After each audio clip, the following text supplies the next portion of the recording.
எல்லா முஸ்லீம் அல்லாதவர்களுக்கும் இன்றைக்கு இந்தியாவிலே நாம் 13% இருக்கிறோம். முஸ்லீம் அல்லாஹ்வுடைய எண்ணிக்கை 80% தாண்டும். அத்தனை முஸ்லீம் அல்லாதவர்களுக்கும் முஸ்லீம்களோடு நெருங்கி பழகிற வாய்ப்போ, இஸ்லாத்தை முஸ்லீம்களை நெருக்கமாக பார்க்கிற வாய்ப்போ எல்லாருக்கும் இல்லையே. சரி, இன்னொன்று, முஸ்லீம்களே தவறாக நடந்து கொண்டிருந்தால் இஸ்லாத்தை எப்படி புரிஞ்சுக்குவாங்க? இவர்களே இஸ்லாத்திற்கு எதிரான சிந்தனையையும் போக்கையும் போட்டிருக்கிறார். முஸ்லீம்களுக்கு மத்தியிலே நல்ல நாள் பார்க்கிறான், கெட்ட நாள் பார்க்கிறான் இல்லையா? ஏகத்துவத்தை முஸ்லீம்களை கைவிட்டிருக்கிறார்கள். ஜோசியம் பார்க்கிற முஸ்லீம் இருக்கிறான். ஆக இப்படி இருக்கிற போது இஸ்லாம் எப்படி போய் சேரும்? ஆகவே அவர்களுக்கு சொல்லித்தான் ஆக வேண்டும். இன்னொன்று, இன்றைய காலகட்டத்தில் நாம் வாழ்ந்து கொண்டிருக்கின்ற காலகட்டம் ஊடகங்களுடைய தாக்கங்களுடைய காலகட்டம். ஆக இந்த ஊடகங்கள் வாயிலாக ஒரு குறிப்பிட்ட நேரத்திற்குள் நாம் லட்சக்கணக்கான மக்களை சென்றடைந்து விட முடியும். ஆனா ஆளை பார்த்தான் தெரிஞ்சுக்கிறோம்னா அதுக்கு எத்தனையோ ஆண்டுகள் பிடிக்கும். ஆகவே ரெண்டையும் நாம் பயன்படுத்துவதற்கு கடமைப்பட்டிருக்கிறோம். ஆக இந்த ரெண்டு பணியை பற்றி இவர் இங்கே தெளிவாக சொல்லியிருக்கிறார். அடுத்தபடியாக இந்த கட்டுரையில இன்னொரு செய்தி, முஸ்லிம்கள் முஸ்லிம் அல்லாதவர்களை பற்றி கொண்டிருக்கின்ற ஒரு கருத்து தாவாவுக்கு இடைஞ்சலாக இருக்கிறது என்பதை ஒரு பள்ளிவாயிலே ஒருவர் வருகிறார், ஒரு வெள்ளைக்காரர். அவர் இஸ்லாத்தை தழுவர், ஆனால் அவருடைய தோற்றத்தை பார்த்தால் முஸ்லீமாக தெரியாது. சிங்கப்பூர் நடந்த ஒரு பள்ளிவாசல்ல அதை பார்த்தார். அங்க உள்ள இமாமு ஏதோ வருகிறார், நஸ்ரானி வருகிறார், துரத்து. யாரு? இமாம் சொல்லுகிறார். அப்படி என்றால் இந்த முஸ்லிம்கள் மத்தியிலே மற்றவர்களை பற்றி என்ன கருத்து வைத்திருக்க என்பதை நீங்கள் எண்ணி பார்க்க வேண்டும். இந்த அனுபவம் நமக்கும் நேர்ந்தது. எங்களுக்கு ஒரு கடிதம் வந்தது. மானுட சம்பந்தம் நிகழ்ச்சியை பார்த்துவிட்டு நெல்லை மாவட்டத்திலிருந்து ஒரு கடிதம் எழுதினார் ஒரு ஹிந்து சகோதரர். ஐயா, எனக்கு எல்லா மதங்களை பற்றியும் அறிய வேண்டும் என்ற ஆசை. நான் பகவத்கீதையை கேட்டேன், என்னிடத்திலே கொடுத்து விட்டார்கள். பைபிளை கேட்டேன், கொடுத்து விட்டார்கள். குரானை கேட்டுக்கொண்டே இருக்கிறேன், யாரும் தருவதாக இல்லை. என்னுடைய நண்பன் ஒருவன் இருக்கிறான், முஸ்லிம் நண்பன். அவனிடத்திலே கேட்டேன். நீ எல்லாம் குரான் தொடக்கூடாது, நீ சுத்தம் இல்லை. நான் சொன்னேன், அப்போ உன் வீட்டுக்கே வந்துடுறேன். அந்த கடிதத்தில் அவ்வளோ இருக்கு, இவ்வளோ விஷயம் இருக்கு கடிதத்தில். நான் உன் வீட்டுக்கே வந்துடுறேன், நீ என்னெல்லாம் சொல்றியோ அதெல்லாம் செஞ்சிடறேன். குளிக்கணுமா, சுத்தம் செய்யணுமா, எல்லாம் செஞ்சிடறேன். குரானை அங்கேயே ஓதிட்டு அங்கேயே கொடுத்துட்டு வந்துடுறேன்.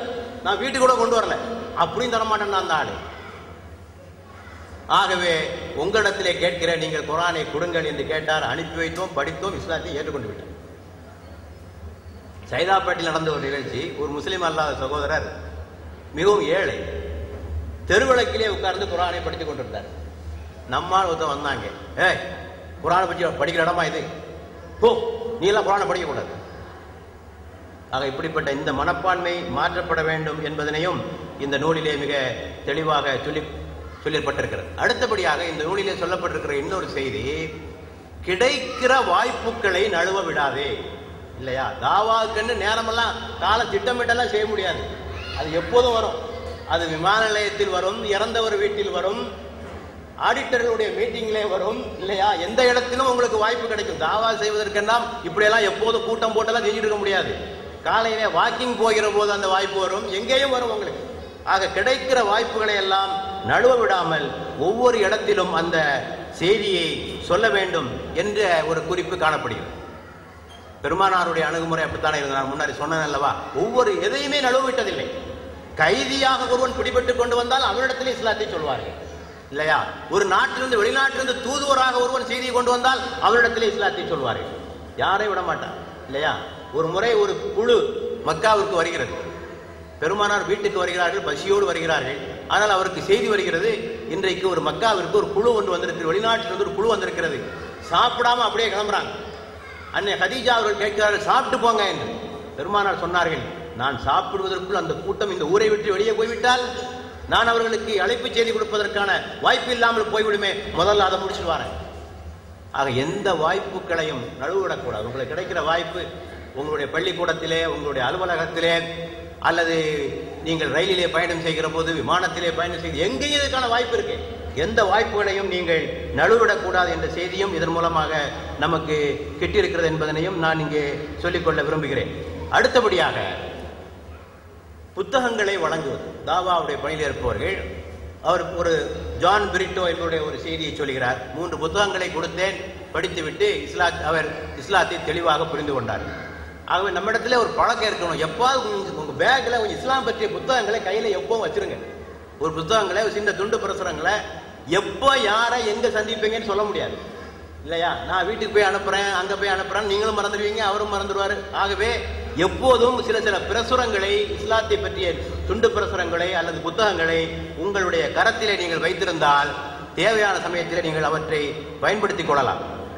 அடுத்தபடியாக பிரச்சாரம் செய்கிற போது முதலில் எதை சொல்வது? ஒரு கேள்வி. தௌஹீது, ஆகிரத்து, ரிசாலத் என்று ஆரம்பித்து, ஹுக்கூக்குல்லா, இறைவனுக்கு செய்ய வேண்டிய கடமைகள் என்று ஆரம்பித்து, கடைசியாக மனிதர்களுக்கு செய்ய வேண்டிய கடமை இந்த வரிசையில் வருவதா, இல்லை மாற்று வரிசையிலே போவதா? ரெண்டுமே செய்யலாம். என்னுடைய பார்வையில் சில சமயங்களிலே சில மக்களுக்கு எடுத்த எடுப்பிலே ஏகத்துவம், தூதுத்துவம் என்று சொன்னால் ஆர்வம் பிறப்பதில்லை. அதற்கு மாற்றமாக அன்றாட வாழ்வியல் பிரச்சனைகளை பற்றி அவர்களோடு பேசுவது, ஒரு பெற்றோரை எப்படி நடத்துவது, அண்டை வீட்டோடு எப்படி நடந்து கொள்வது என்பது போன்ற விஷயங்கள் அவர்கள் அதிகமாக ஆர்வம் காட்டுகிறார்கள். அதை சொல்லிட்டு அப்புறம் பின்னால வாங்க ஏகத்துவத்துக்கு பின்னால வரலாம். இந்த முறையை நாங்கள் தினமணி பத்திரிகையிலே நீங்கள் முன்னர் பார்த்திருப்பீர்கள். முதல் பக்கத்திலே ஒரு 10 ஆண்டு காலம் தொடர்ந்து குர்ஆன் ஹதீஸ் செய்திகளை வெளியிட்டு வந்தோம். அப்போது நாங்கள் ஒரு முடிவு செய்தோம். எடுத்த எடுப்பில் ஏகத்துவம் போன்ற விஷயங்களை சொல்ல வேண்டாம். பத்திரிகைக்காரனும் போட மாட்டான், அந்த மாதிரி செய்திகளை சொன்னால் அவர்களும் போட மாட்டார்கள். ஆகவே முதலிலே வாழ்வியல் கருத்துக்களை சொல்லுவோம், வாழ்க்கை தொடர்பான கருத்துக்களை சொல்லிவிட்டு பின்னர் இறை கோட்பாட்டுக்கு வருவோம் என்று ஒரு முடிவு செய்தோம். அதன்படியே செய்தோம். அது நன்றாக வேலை செய்தது. சொல்ல வேண்டிய செய்தி எல்லாம் சொல்லிவிட்டோம். அது புத்தகமாக உங்கள் கையிலே வந்திருக்கிறது. வேத வரிகளும் தூதர் மொழிகளும் என்ற பேரிலே அது எல்லாமே சொல்லியிருக்கோம். எதையுமே மறைக்கல. ஆகவே 2 முறைகளையும் நாம் கையாளலாம் என்பதனையும் இதன் மூலமாக நாம் தெரிந்து கொள்ள வேண்டும். அடுத்தபடியாக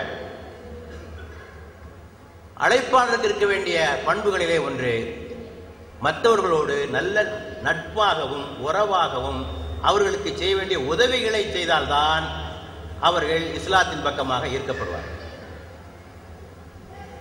ஆக இங்கே ஆடிட்டர் அவர்கள் பலருக்கு உதவி செய்திருக்கிறார். விசா எடுப்பதற்கு உதவி செய்திருக்கிறார், விசாவை நீட்டிப்பதற்கு உதவி செய்திருக்கிறார், நல்ல ஆலோசகராக இருந்திருக்கிறார். ஆக இவையெல்லாம் அந்த இஸ்லாத்தை ஏற்றுக்கொள்வதற்கான அவருடைய மனத்தை சாதகப்படும். ஆனால் ஒன்றை புரிந்து கொள்ளுங்கள், சமூக சேவை செய்வதற்கும் தாவாவுக்கும் சம்பந்தம் இல்லை. சமூக சேவை சமூக சேவைக்காக மட்டுமே. சமூக சேவை செஞ்சு ஆளை பிடிக்கலாங்கிறதுக்காக எல்லாம் சமூக சேவை செய்யக்கூடாது. சமூக சேவை சமூக சேவைக்கு அது வேண்டுமானால் மறைமுகமாக தாவாவுக்கு உதவலாம். இதை செஞ்சா வருவானா அப்படிலாம் எதிர்பார்க்க கூடாது. அது இறைவனுக்காக, இறைவனுடைய படைப்புகளுக்கு நாம் செய்ய வேண்டிய கடமை. அல்லாஹ்வுடைய படைப்புகளுக்கு, அல்லாஹ்வுடைய படைப்பு என்பது ஒரு குடும்பம். யார் படைப்புகளுக்கு உதவுகிறானோ அவனே இறைவனுக்கு மனிதனிலே சிறந்தவன். அன்ஃபவுன் நாஸ் அஃலலுன் நாஸ், யார் மனிதர்களுக்கு உதவுகிறானோ அவன் தான் படைப்பிலே சிறந்தவன். ஆனால் அதிலே ஒரு மறைமுகமான உங்களுக்கு நன்மை கிடைக்கும். இஸ்லாத்தின்பால் அவன் கவரப்படுவான். வெறும் தத்துவங்களா பேசிட்டு இருக்காம நாம் அவர்களுக்கு நட்பாகவும் உதவியாகவும் இருக்கிற போது மாற்றங்கள் ஏற்படும். ஆக உதவியை கொடுத்து மதம் மாற்றம் செய்வது என்ற கருத்து இஸ்லாத்தில் இல்லை. உதவி உதவிக்காகவே என்பதையும் நாம் தெளிவாக புரிந்து கொள்ள வேண்டும். அடுத்தபடியாக பொறுமை, விவேகம், நிதானம் தாவால முக்கியமான விஷயம் இல்லையா? நல்லாவே அடிக்கடி சொல்றான், உதுவு இலா சபீலி ரப்பிக்க பில் ஹிக்மா என்று. எங்கெல்லாம் அழைப்பு பண்ணியிருக்கோ அங்கெல்லாம் வந்து பொறுமை வரும். வதவாஸோ பில் ஹக்கி வதவாஸோ பிஸ் ஸப்ர், பொறுமையை கொண்டு ஏவுங்கள் என்று.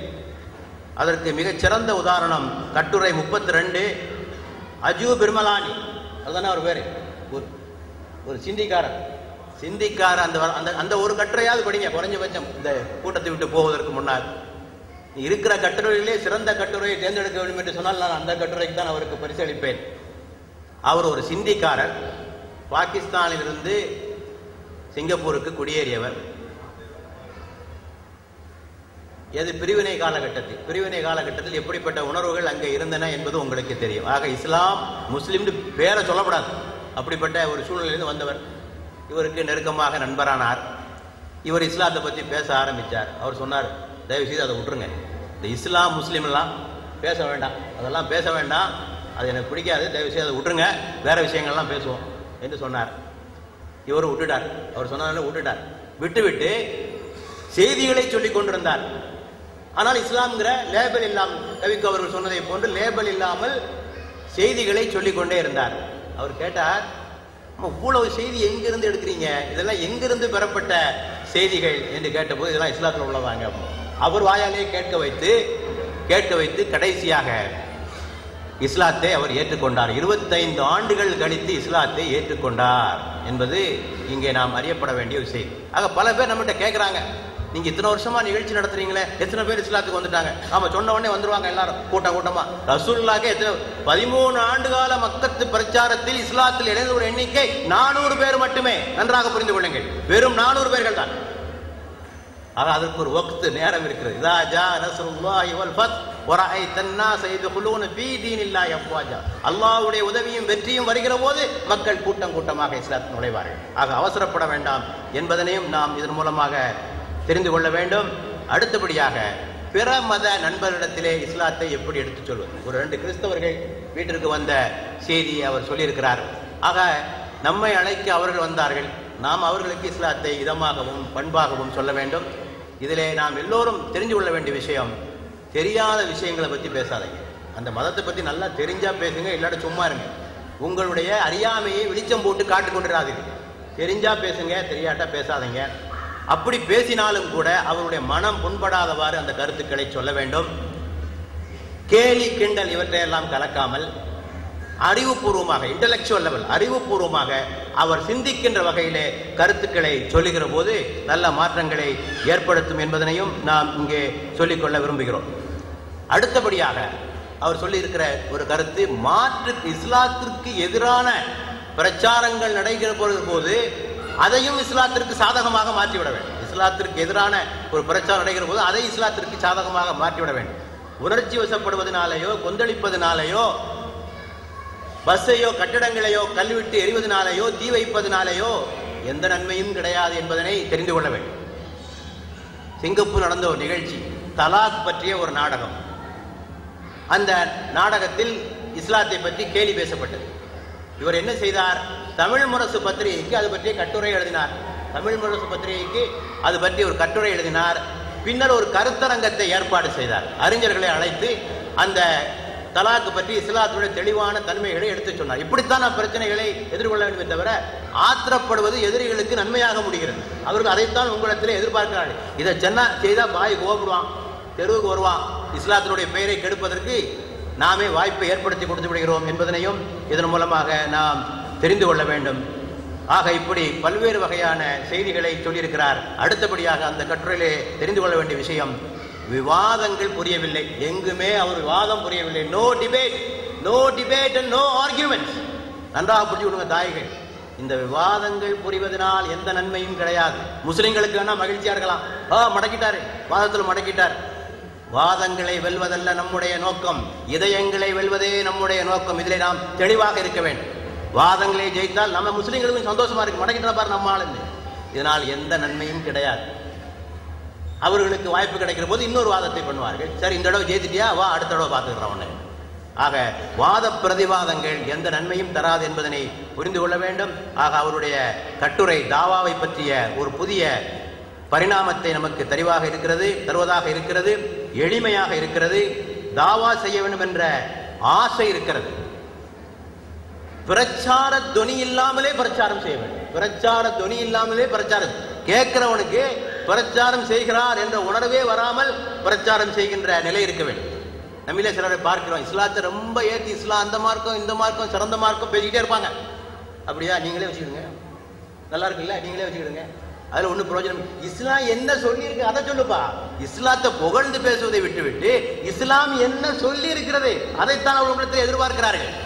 ஆக அந்த முறையிலே அணுக வேண்டும் என்பதனையும் அவர் சொல்லியிருக்கிறார். விளைவுகளை கண்டு நீங்கள் கவலைப்பட வேண்டாம், வெட்கப்பட வேண்டாம், எல்லா சூழ்நிலையும் நீங்கள் பயன்படுத்திக் கொள்ள வேண்டும் என்று சொல்லியிருக்கிறார்.